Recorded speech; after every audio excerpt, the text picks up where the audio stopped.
오늘 우리에게 주신 하나님의 말씀 보도록 하겠습니다. 오늘 우리에게 주신 하나님의 말씀은 마태복음 12장 15절에서 21절까지 말씀입니다.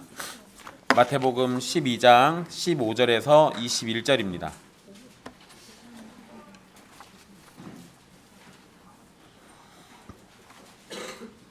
귀하신 하나님의 말씀 받들어서 읽도록 하겠습니다. 예수께서 아시고 거기를 떠나가시니 많은 사람이 따르는지라. 예수께서 그들의 병을 다 고치시고 자기를 나타내지 말라 경고하셨으니 이는 선지자 이사야를 통하여 말씀하신 바, 보라 내가 택한 종 곧 내 마음에 기뻐하는 바 내가 사랑하는 자로다. 내가 내 영을 그에게 줄 터이니 그가 심판을 이방에 알게 하리라. 그는 다투지도 아니하며 들레지도 아니하리니 아무도 길에서 그 소리를 듣지 못하리라. 상한 갈대를 꺾지 아니하며 꺼져가는 심지를 끄지 아니하기를 심판하여 이길 때까지 하리니 또한 이방들이 그의 이름을 바라리라 함을 이루려 하심이니라. 아멘. 이 말씀은 살아계신 하나님의 말씀입니다. 2주 동안 우리 안식일 논쟁과 관련된 말씀을 살펴봤습니다.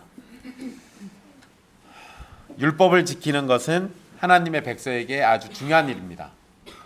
우리가 예수 그리스도로 구원받았다고 해서 율법을 아주 무시하거나 율법과 상관없는 인생들을 살아서는 안 되는 겁니다. 분명 우리에게 율법은 중요한 일이지만 율법의 형식을 지키는 것은 율법의 정신과 하나님의 성품을 드러낼 때 가치가 있는 겁니다. 의와 선을 드러내야 하는 율법의 정신은 무시하고 하나님의 성품을 가리면서 율법의 형식을 지키려는 것은 율법을 주신 하나님보다 율법 그 자체에 매여 있는 것입니다. 예수님은 율법 자체에 매여서 자기 행위로 구원을 이루려는 유대인들을 책망하시고 율법을 주신 하나님의 은혜로운 성품을 바라보도록 우리를 인도해 주십니다. 무엇보다 마른 손을 가진 사람처럼 온전하지 못한 우리를 긍휼과 자비 그리고 사랑으로 대해 주시면서 우리를 회복시켜 주십니다. 자, 오늘 말씀은 예수님에 관한 구약의 예언을 다루는 말씀입니다. 안식일 논쟁에서도 그랬고 예수님께서 자기를 반대하는 사람들, 심지어 자기를 죽이려고 하는 사람들이 있음에도 불구하고 그들을 대적하거나 그들과 큰 소리로 다투거나 이러시지 않습니다. 왜 도대체 저렇게 하시는가? 이에 대한 답을 오늘 말씀에서 언급을 해줍니다. 일단 14절에서 바리새인들은 예수님을 죽이려고 의논했는데요. 그래서 예수님은 그러한 상황을 알고 계셨기 때문에 15절의 기록처럼 그곳을 떠나십니다. 예수님이 떠나신 것에는 위협을 피해서 떠나신 것도 있지만 그들을 피해서 떠나셨다라는 것은 그들의 확실한 심판을 의미하는 것이기도 합니다.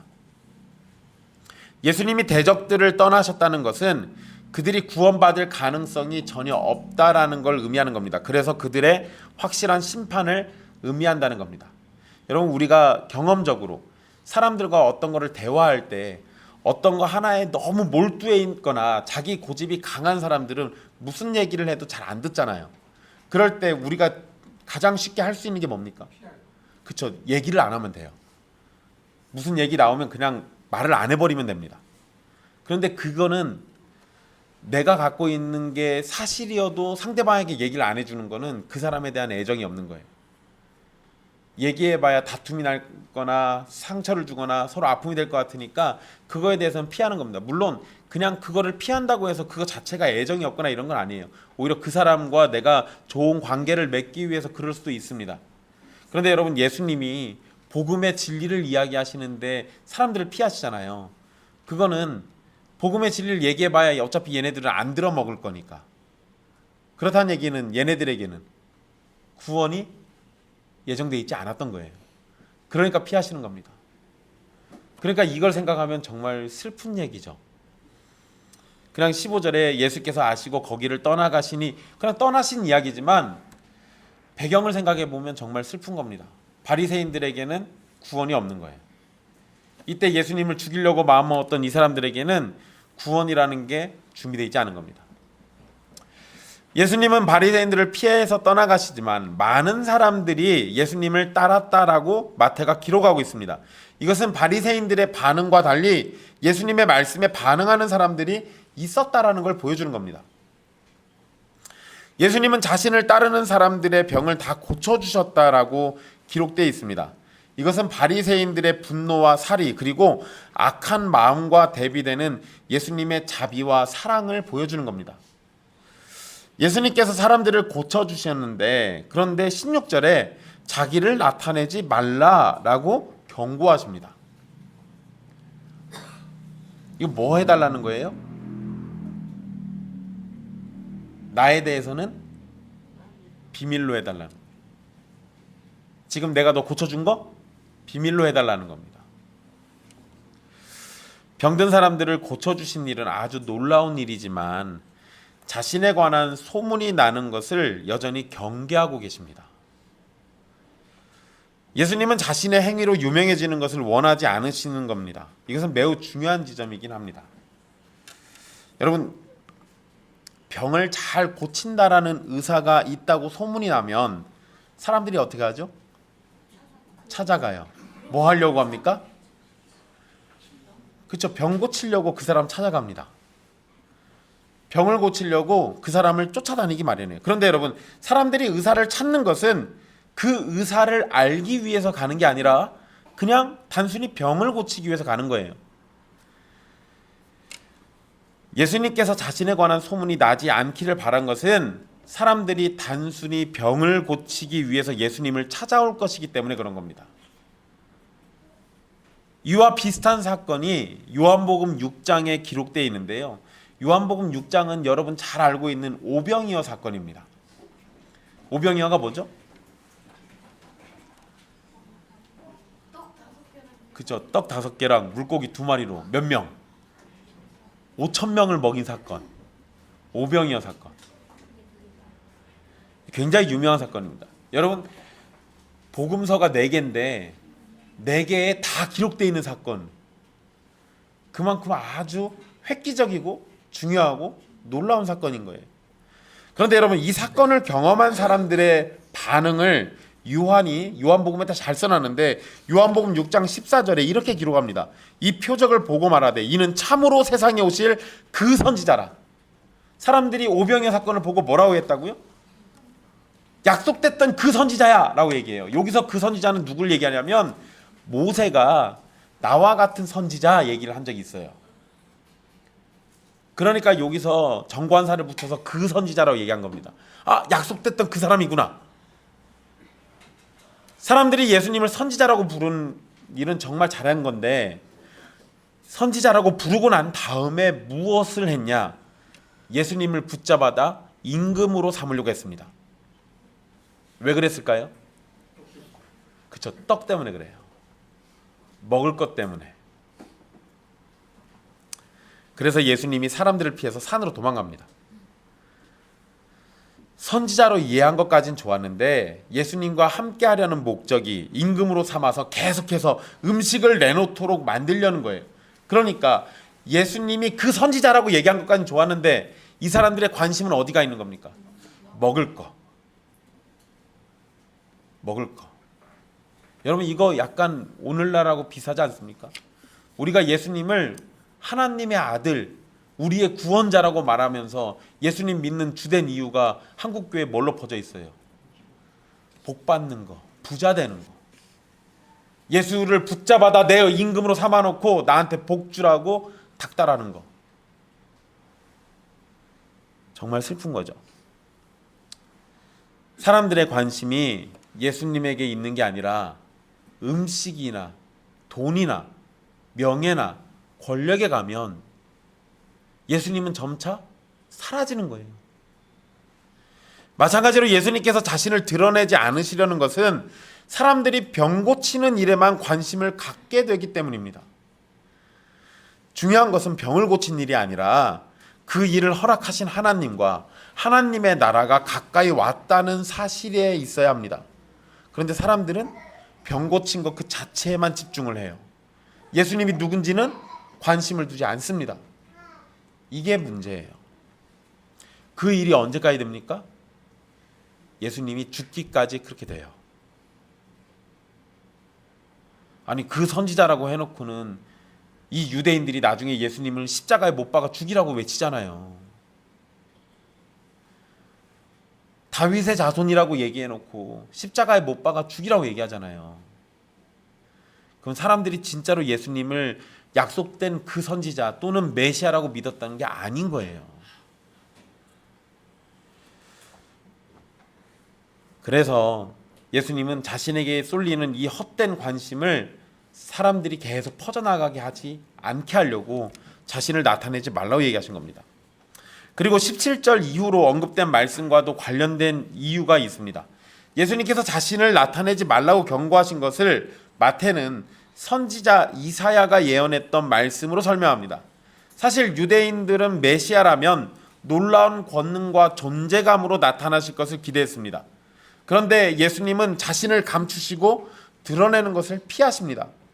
이러한 모습은 예수님의 겸손하신 모습이 강조되는 겁니다. 그래서 18절 이후로 인용된 말씀이 있는데요. 이거는 마태가 이사야 42장 1절 이후의 말씀들을 인용한 겁니다.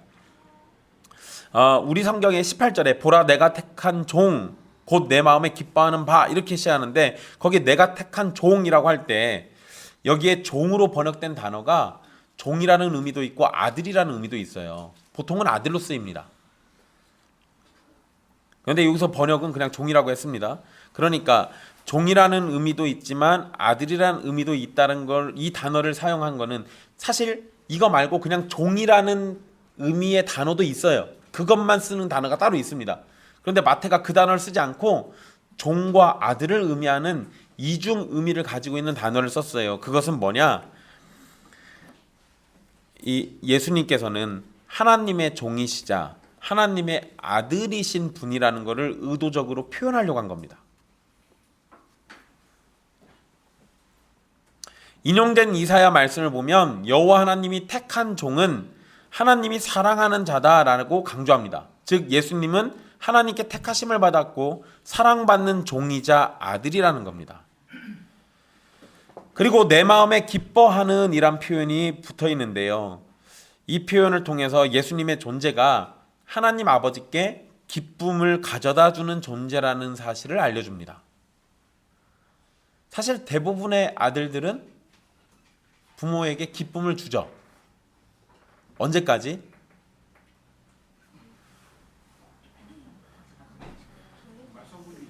그죠? 말썽 부리기 전까지. 말썽 부리기 전까지. 근데 여러분 예수님이 공생에 사역하실 때가 대충 몇 살쯤이라고 그래요? 30살. 그쯤 되면 별로 사랑하지 않습니다. 근데 하나님은 예수님을 뭐라고 표현합니까? 세례 줄 때 이런 표현 쓰잖아요. 이는 내 사랑하는 아들이다. 내 기뻐하는 자다. 그러니까 하나님에게 있어서 예수님은 처음부터 끝까지 언제나 내가 사랑하는 자고 내가 기뻐하는 자예요. 바리새인들은 예수님을 원수처럼 여겨서 어떻게 죽일까 이거 고민하고 있지만 하나님은 그런 예수님을 기뻐하고 있습니다. 그러면 하나님을 섬긴다는 바리새인들은 예수님을 어떻게 대했어야 돼요? 같이 기뻐하고 즐거워했어야 합니다. 그런데 예수님을 죽이려고 하는 거 보니까 바리새인들이 하나님께 속하지 않았던 거예요. 또 내가 내 영을 그에게 줄 터이니 라는 표현이 또 붙어 있는데요. 이 표현을 통해서 예수님에게 성령님이 주어졌다라는 사실을 우리가 알 수 있습니다. 예수님은 세례 받으실 때 성령님께서 그 위에 강림하신 사건이 있었어요. 그리고 예수님이 이후로 하시는 모든 일은 하나님 나라 선포와 관련돼서 성령님이 임재하신 결과로 나타난 일입니다. 그러니까 병을 고치시거나 말씀을 전하시거나 사람들을 대하고 제자들을 부르시거나 이 모든 일들은 다 성령님과 연관되어 있는 거예요. 반대로 예수님을 거부하는 것은 성령이 임재하신 예수님이 하는 일을 거부한 거니까 예수님만 거부한 게 아니라 성령님도 거부한 거예요. 또 성령님을 보내신 하나님도 거부한 거예요. 거기다가 이제 조금 있으면은 뒤에 나오는데요. 성령을 거부하는 건 단순 성령을 거부하는 게 아니라 성령을 거역하고 회방하는 겁니다. 그래서 22절 이후에 이 예수님께서 귀신 들린 사람을 고쳐주니까 바리새인들이 또다시 바알세부를 힘입어 귀신을 쫓아냈다 이런 표현을 씁니다. 그래서 예수님은 이들에게 말씀을 주시면서 성령을 거역하면 사하심을 받지 못한다라는 말씀을 주십니다. 예수님을 믿지 않고 거부하고 죽이려고 하는 것은 성령님을 거역하고 성령님의 능력을 회방하는 겁니다. 게다가 예수님께 성령님이 임하셨으니까 그에게 능력과 말씀과 힘이 있는 것은 지극히 당연한 겁니다. 그런데 바리새인들은 그거를 지금 뭘로 보고 있어요? 귀신의 능력이라고 보고 있어요. 그러니까 이들은 철저하게 성령을 회방하고 구원이 없는 자처럼 행동하는 겁니다.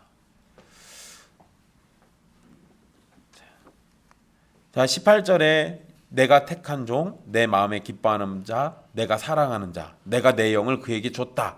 그리고 그렇게 된 결과가 뭐냐면 심판을 이방에 알게 하는 거라고 얘기합니다. 이 말씀 단순 심판을 이방에 알게 한다라고만 이해하지 마십시오. 심판을 이방에 알게 한다는 얘기는 심판만 있는 게 아니라 구원도 있는 겁니다. 그래서 이 말씀은 천국 복음이 선포되고 전달되는 것을 의미하는 겁니다. 즉 이방 지역에도 선교가 이루어질 것을 말씀하신 거예요. 그렇다고 해서 유대인들을 복음에서 제외시킨다는 건 절대 아닙니다. 오히려 이사야가 언급한 이방들이라고 할 때 이 이방들에는 예수님을 믿는 유대인들까지 포함시켜야 합니다. 복음을 거부하는 유대인들을 제외한 나머지가 진정한 아브라함의 자손이고 복음이 전파되는 이방인 거예요. 19절에 기록된 이사야의 말씀에서 하나님이 택한 종은 다투지도 않고 들레지도 않는다라고 말씀합니다. 우리 성경에 이 들레지도라는 표현이 나오는데 이거 사실 우리가 잘 안 쓰는 표현이거든요. 들레다라는 말은 시끄럽게 소리친다라는 뜻이에요. 그러니까 예수님은 다투지도 않고 시끄럽게 소리도 안 치시는 분이래요.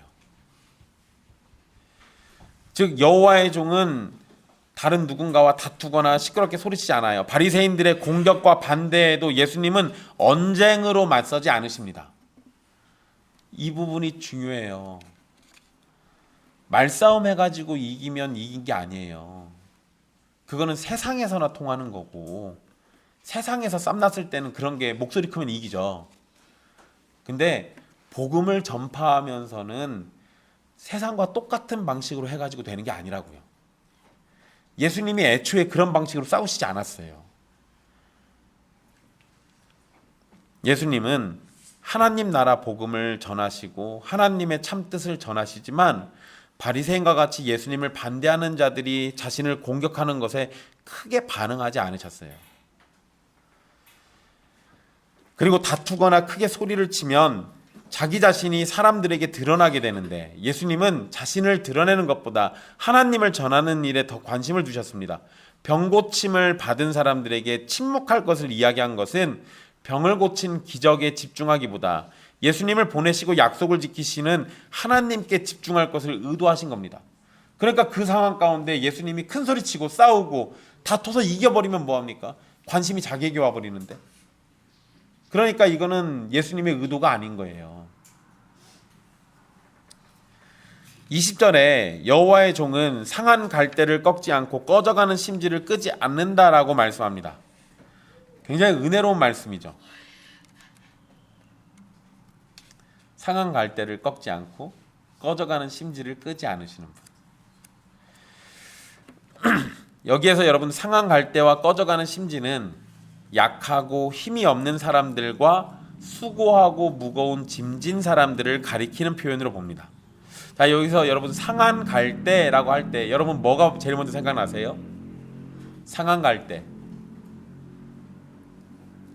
뭐가 생각나요? 그냥 들판에 있는 갈대가 생각나지. 근데 여러분 들판에 갈대가 꺾였어요? 그 여러분하고 뭔 상관이에요?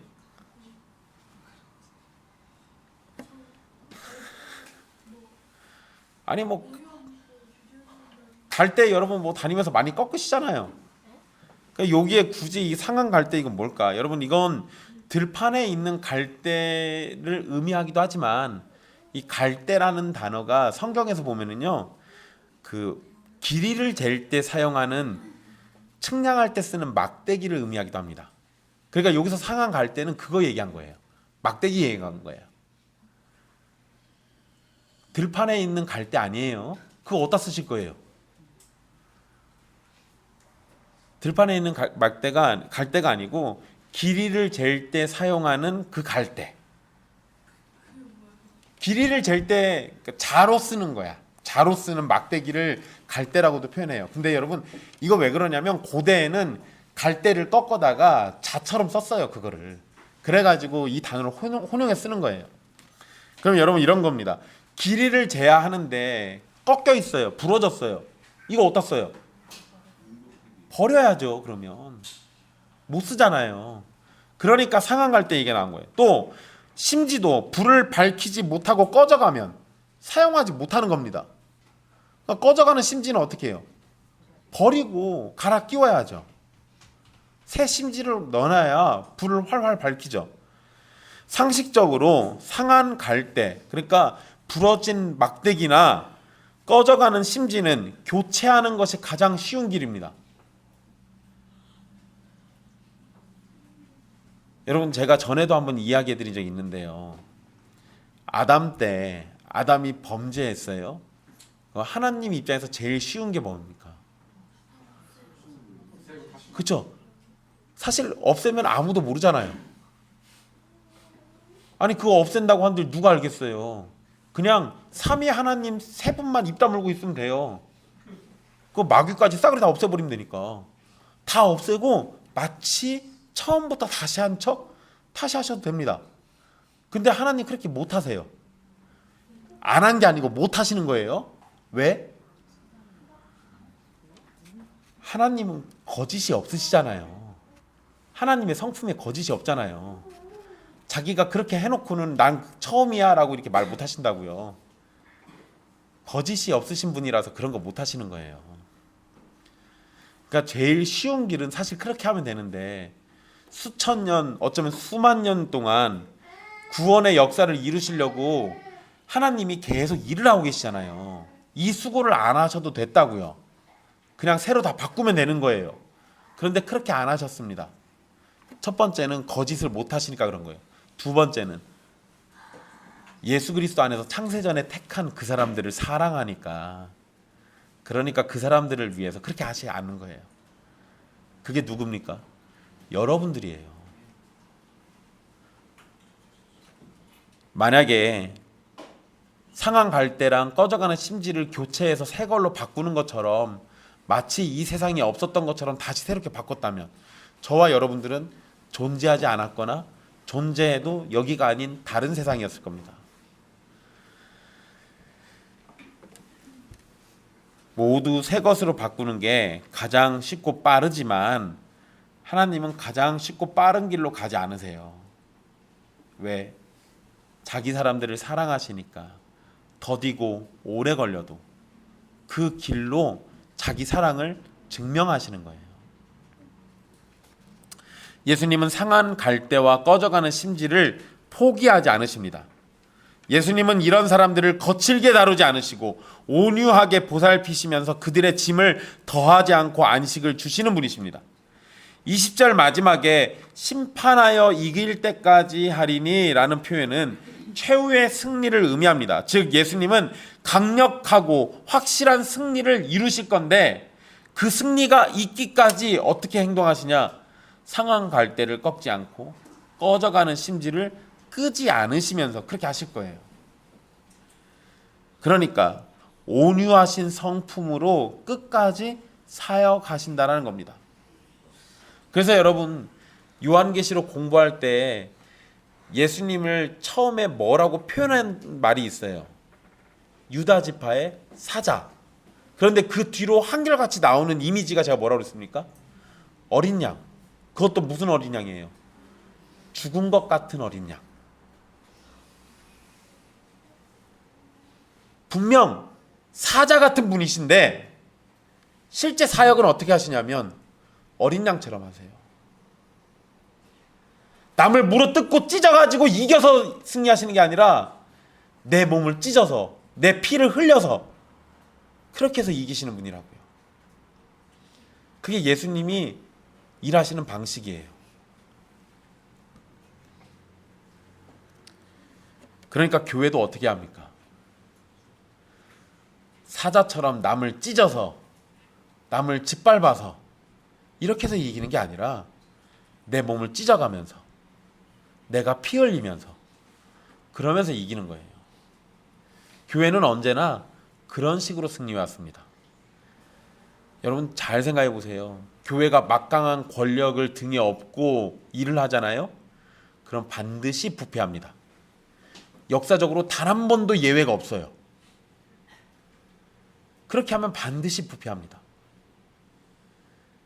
교회가 부패를 안 할 때는 막강하게 순결함을 지키고 있을 때가 언제인지 아십니까?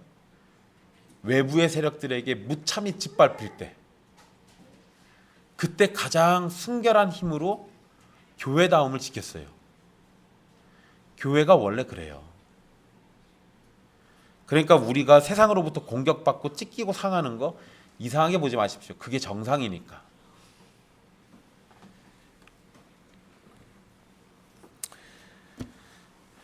마귀에게는 철저하게 승리하실 겁니다. 하지만 상한 갈대와 꺼져가는 심지와 같은 자기 사람들에게 온유함과 사랑으로 끝까지 대하실 거예요. 21절의 인용은 이사야 42장 4절의 앞부분은 생략하고 뒷부분의 표현만 인용해가지고 이방인들의 구원을 강조한 겁니다. 그래서 21절에 또한 이방인들이 그의 이름을 바라리라 이렇게 되어 있는데, 저거는 이사야 말씀에서 그냥 뒷부분만 언급되어 있는 거예요. 예수님께서 제자들을 파송 보내실 때 유대인들의 도시로만 다니라고 얘기하셨습니다.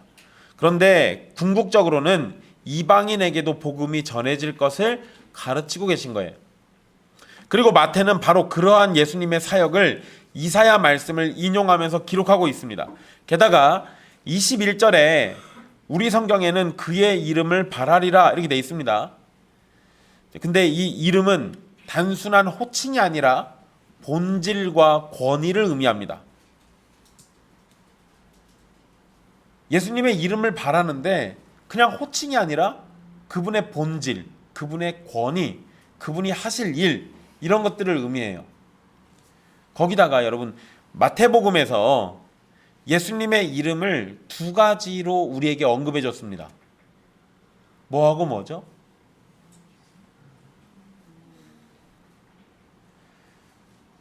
잘 모르겠죠? 괜찮아요. 이래서 제가 목회할 만치 않는데. 마태복음 1장에 두 개의 이름이 언급돼요. 하나는 자기 백성을 그들의 죄에서 구원할 자 예수, 다른 하나는 하나님이 우리와 함께 하신다는 임마누엘. 예수님의 이름은 그렇게 두 가지로 언급됐어요. 그러니까 이방인들이 바라는 메시아의 이름은 자신들과 함께 하시면서 자기 백성을 그들의 죄에서 구원하시는 임마누엘 되시는 바로 그 예수 그리스도예요. 그 이름을 간절하게 바란다라는 겁니다. 그런데 여러분 구약의 이사야 말씀에서, 구약에 써져 있는 그 이사야 말씀을 보면 그의 이름을 바라리라가 아니라 그 교훈을 앙망하리라, 그 교훈을 바라리라 이렇게 되어 있습니다.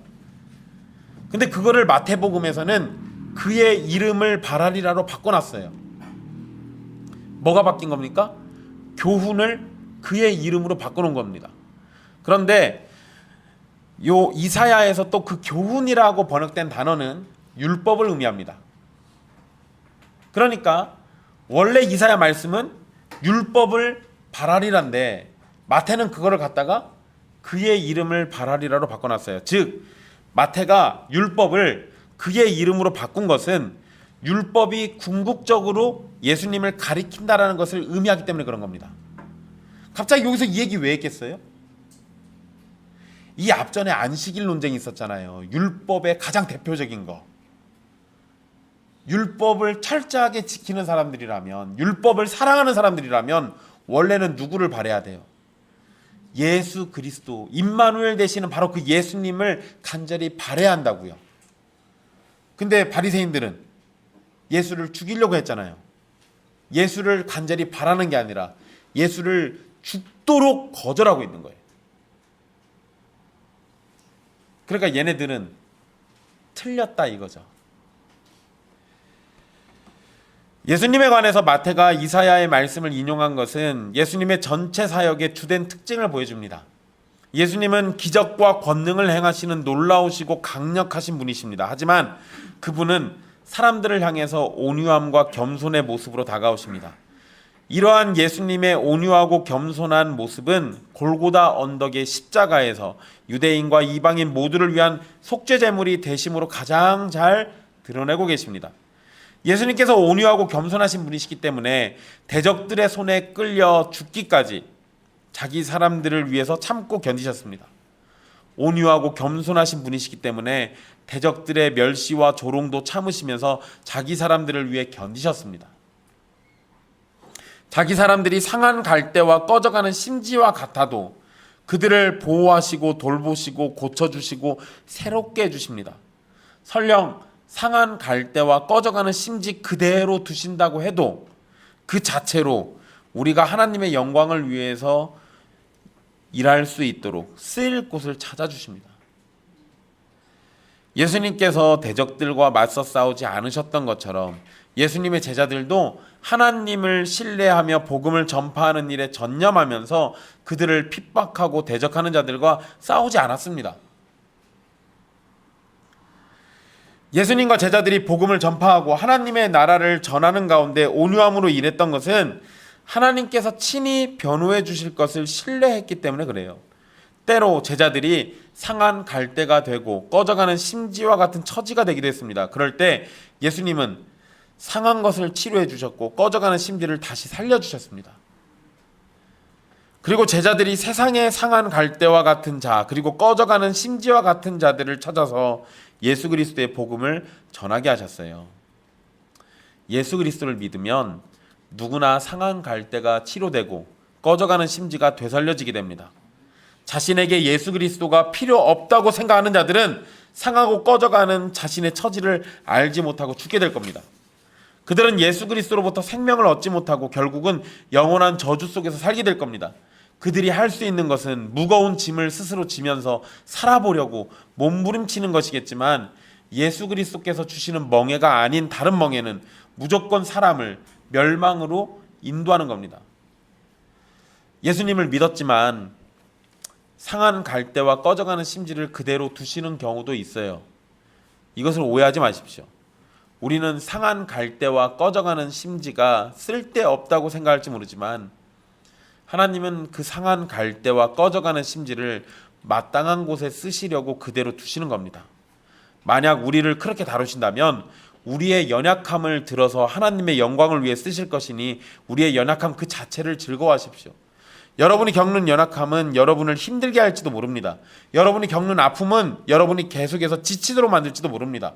하지만 그런 연약함 그대로 주님 앞에 나가시면 돼요. 그걸 뭔가 해보려고 하실 필요가 없다는 거예요. 주님이 상한 갈대인 나를 그냥 그대로 좋다고 하시는데 내가 왜 멀쩡해지려고 합니까? 꺼져가는 심지어서 아무런 희마리도 없고 불빛은 희밋한데 그런 나조차도 좋다는데 굳이 내가 뭘 할 게 뭐가 있어요? 그냥 그대로 나가시면 돼요.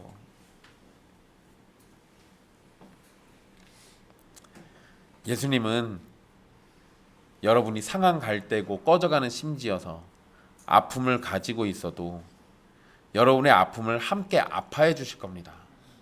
여러분이 힘들 때 여러분의 짐을 함께 들어주실 분이세요. 그러니까 예수님을 믿으십시오. 물론 여러분의 연약함인 상한 갈대와 꺼져가는 심지를 해결해 주신다면 우리 생각에 감사하겠지만 그것을 하나님이 해결하지 않으신다면 그 자체로도 믿음으로 받아들이시라는 겁니다. 가장 지혜로우시고 가장 선하신 하나님이 우리에게 가장 좋은 길을 주실 것이기 때문에 그런 겁니다. 예수님은 두렵고 떨리는 권세와 능력으로 세상을 장악하지 않지만 온유함과 겸손함으로 세상을 품어주십니다. 그런 예수님을 바라보십시오. 그리고 예수님을 닮은 삶을 살아가기를 소망하십시오. 하지만 이런 예수님을 끝까지 믿지 않는 자들에게는 최후의 심판이 있을 겁니다. 마태가 의도적으로 생략했는데요. 인용된 이사야 말씀에 정의를 시행할 것이며 정의를 세우기에 이르리니라는 표현이 있습니다. 지금 인용되어 있는 거에는 겸손, 온유가 강조되는데 여기에 이 말씀 들어가면은 왠지 온유와 겸손이 좀 희미해지잖아요. 그래서 이걸 의도적으로 뺀 거예요. 그런데 이 말씀, 정의를 시행하는 것, 정의를 세우는 것, 이거 예수님이 하실 사역이에요. 그러니까 예수님께서 조용하지만 소극적이지 않으시고 비폭력적이지만 무관심하지 않은 겁니다. 온유하지만 정의를 세우는데 열정을 가지고 계신 거예요. 그래서 예수님의 사역에는 구원과 심판이 반드시 있는 겁니다. 그리고 예수님의 메시아 사역의 본질은 능력에서 발견되는 것이 아니라 겸손과 온유함을 통해 나타나는 종의 역할에서 발견되는 겁니다. 예수님이 능력으로 자신의 사역을 드러내신다면 십자가에서 무능력하게 죽으시지 않으셨을 겁니다. 겸손과 온유를 보이는 종의 역할이기 때문에 순종함으로 죽기까지 하신 거예요. 근데 만약에 예수님이 안 죽으셨다면 우리의 구원은 없잖아요. 예수님이 온유하게 죽음으로 끌려가셨기 때문에 우리가 구원받은 거잖아요. 그러면 우리가 뭘 더 즐거워해야 하는 겁니까? 예수님의 온유하심, 예수님의 겸손, 이것이 우리에겐 더 큰 기쁨인 거예요. 예수님이 능력을 행하고 기적을 행하고 천군 천사를 부려야만 우리가 즐거운 게 아니라는 거예요. 오늘날 몇몇 교회들 힘과 오만함으로 하나님의 나라를 설명하려고 합니다. 많은 교인을 자랑하고 큰 건물과 넘치는 돈을 자랑하면서 예수님의 이름으로 승리했다고 합니다. 하지만 참된 교회는 그러한 것으로 승리를 말하지 않습니다. 예수님은 평화와 긍휼과 겸손으로 승리하셨기 때문에 그리스도의 몸된 교회도 평화와 긍휼과 겸손으로 승리하는 겁니다. 성도의 삶도 평화와 긍휼과 겸손이 기본적인 모습이어야 하고, 그러한 모습이 세상에서 가치가 없는 것처럼 보일지 몰라도 하나님께서 원하시는 우리의 모습임을 기억해야 합니다. 사랑하는 형제 자매 여러분, 예수님은 바리새인들과 달리 자신의 이름을 드러내려고 하지 않으셨어요. 그리고 병든 자를 이용해서 자신들을 자랑하려는 그러한 모습도 없었습니다. 예수님은 병든 자를 고치시고 소외된 자들을 품으셨습니다. 그리고 자신을 드러내기보다 아버지 하나님의 뜻을 이루시는 데 집중하셨습니다. 이렇게 은혜로우신 예수님을 바라보십시오. 능력과 권세가 있으시지만 겸손과 온유로 섬기시는 예수 그리스도를 바라보십시오. 세상이 말하는 것처럼 여러분을 높이고 자랑하고 뽐내는 삶을 쫓아가기보다 예수님처럼 낮아지고 섬김으로 사는 것에서 즐거움을 찾으십시오. 성도의 삶은 화려함과 자기과시가 아니라 예수 그리스도의 겸손을 닮아가는 것에서 능력이 나타나는 겁니다. 우리는 끊임없이 우리 자신을 낮추고 하나님의 은혜를 구하며 그분의 뜻에 순종하는 삶을 살아야 하는 겁니다. 예수님은 연약하고 상처받은 자들을 외면하지 않으시고 그들의 아픔을 함께 하셨습니다. 예수님이 상한 갈대와 꺼져가는 심지 같은 우리에게 은혜를 베푸셨듯이 우리 또한 주변에 어려움에 처한 이들을 돌보고 사랑과 긍휼로 그들을 섬겨야 합니다. 예수님께서 우리를 포기하지 않으셨듯이 우리 또한 낙심한 이들을 격려하고 그들에게 희망의 말씀들을 전해줘야 합니다. 우리의 작은 섬김이 세상을 변화시키는 시작점이 될 수 있음을 기억하십시오. 그리고 우리의 연약함과 부족함 가운데서도 하나님을 신뢰하십시오. 우리 연약하니까, 우리 부족하니까, 우리 교회는 작으니까 아무것도 할 수 없을 거야, 그런 생각하지 마시라고요. 내가 연약한 거지 나를 쓰시는 하나님이 연약한 게 아니잖아요. 우리 교회가 작은 거지 우리를 사용하시는 하나님이 작으신 게 아니잖아요. 그러니까 우리의 연약함 가운데서도 하나님을 신뢰하면서 주님이 주시는 일에 최선을 다하는 게 우리에게 필요한 겁니다. 때로는 우리의 삶이 상한 갈대처럼 꺾여 있고 꺼져가는 심지처럼 희미할 때가 있습니다.